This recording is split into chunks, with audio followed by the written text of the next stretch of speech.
and he has the attitude to back up the numbers. He knows he is better than most of the big men in the league, and he finds it comical that opposing teams try to use small ball lineups when he is on the floor. He said, I'm pretty good at guarding the perimeter. I'm better than 90% of the bigs, and I'm better than any bigs when I really try.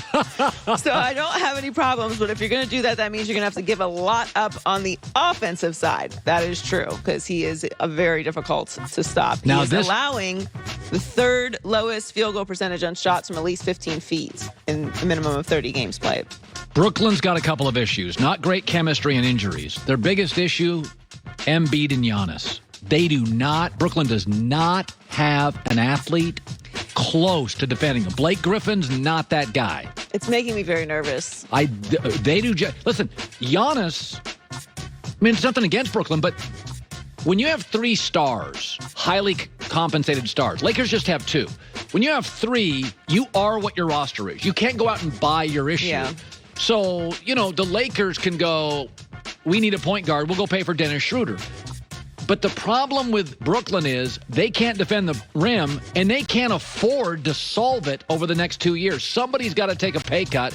And by the way, I don't see KD, James Harden, or Kyrie doing it, and I don't think they necessarily should. So I think they have problems that they mostly have to live with and just compensate offensively for. Well, if everyone's healthy, then it doesn't matter. They're really good. But, they're not. That's the issue. It's similar to the Lakers. They need to be healthy, especially going into the playoffs. I think, to your point that you really like Milwaukee this year, I'm still not entirely convinced, but I do think this could be Sixers here in the East. I'm Milwaukee with a right to change my mind in the West, but if LeBron's not healthy, I take the Clippers. With a right to change my mind. Over the Suns? Yeah. It's a long leap from crappy to NBA Finals. There's nothing wrong with what Phoenix is doing, but boy, in the history of the league. I wouldn't necessarily classify them as crappy last year. They weren't very good. They weren't great, Under but they had a good showing in the bubble. They had a good bubble. Yeah. They didn't have a good season. They had a good bubble. They had a good bubble. So I think they're developing something there. And Chris Paul, I think Chris Paul and Steph Curry make the strongest arguments for MVP, even though everyone's talking about Jokic. I think Phoenix will be a tough out.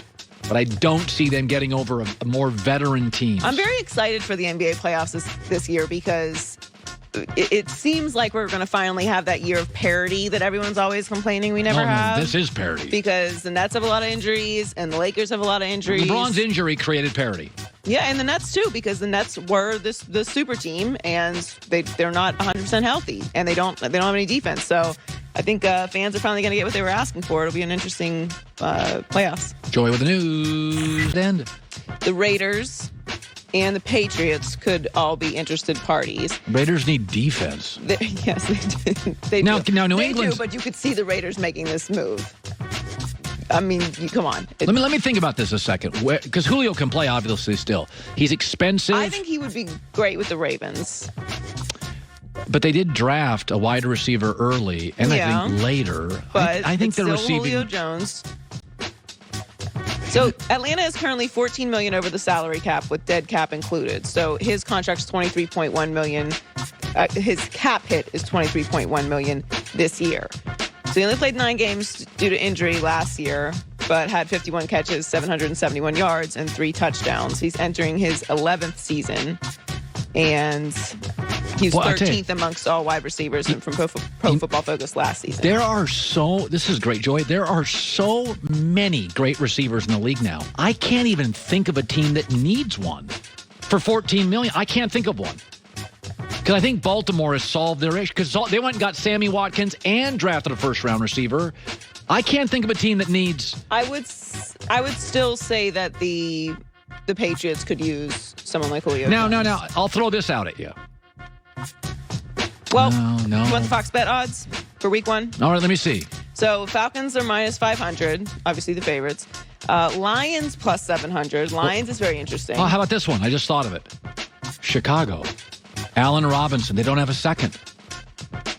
That's one of the few. I mean, Tariq Cohen comes back. So they got 2 backs I like. They have the tight end out of Notre Dame I like. They have Allen Robinson. They could use a second receiver. Jacksonville's plus 1,000. Now, that's not terrible either. That's Colts pretty. Plus 1,400. Colts isn't terrible. No, okay, there you go. Colts is so you got T.Y. Hilton's aging, Michael Pittman, Julio. And then Jets plus 1,800. Nah, I'm not interested in that. No, Colts actually, but boy. I think the Colts and Jacksonville are two very interesting But they're places. up against it with Wentz's contract now. I don't know Yeah, I mean, you'd have to find a way to make it fit. It's a very expensive contract, which is the whole reason why Atlanta would even be talking about moving off of him. If they do trade Julio Jones, and they'll have Calvin Ridley, they'll have Russell Gage, Kyle but Pitts. Man, Kyle Pitts. I think that increases his odds of being Rookie of the Year if you move off of Julio Jones. So Richard Sherman is currently a free agent, and he isn't ruling out a return to the NFC West. He said Wednesday that a reunion in Seattle is not out of the realm of possibility. You know, it's always in the cards. I spent my entire offseason in Seattle. That's where I live. That's where my family is. So it's never out of the cards. You know, obviously, Pete and I have had conversations throughout the offseason. It just, everything needs to shake out right. They're still figuring things out. I'm still figuring things out. That's actually a great fit for him. Richard Sherman in Seattle is because they drafted a corner from Oklahoma, but he's got no length. So they don't have a corner to me that can line up with a length at wide receiver in a division with a lot of good wide receivers. And obviously, he spent his first 7 years of his career there. He knows that place well. As he mentioned, he lives there. He knows Pete. He knows Pete. So that's a plug-and-play situation. He only played 5 games with the Niners last season because he had a calf injury. Also, no state tax. You don't have to. I mean, that's from California tax. He lives there. He lives there in the offseason. His family is still there. So it's not like he's moving. That really makes sense. That's where he should go. I like it for the Seahawks, too.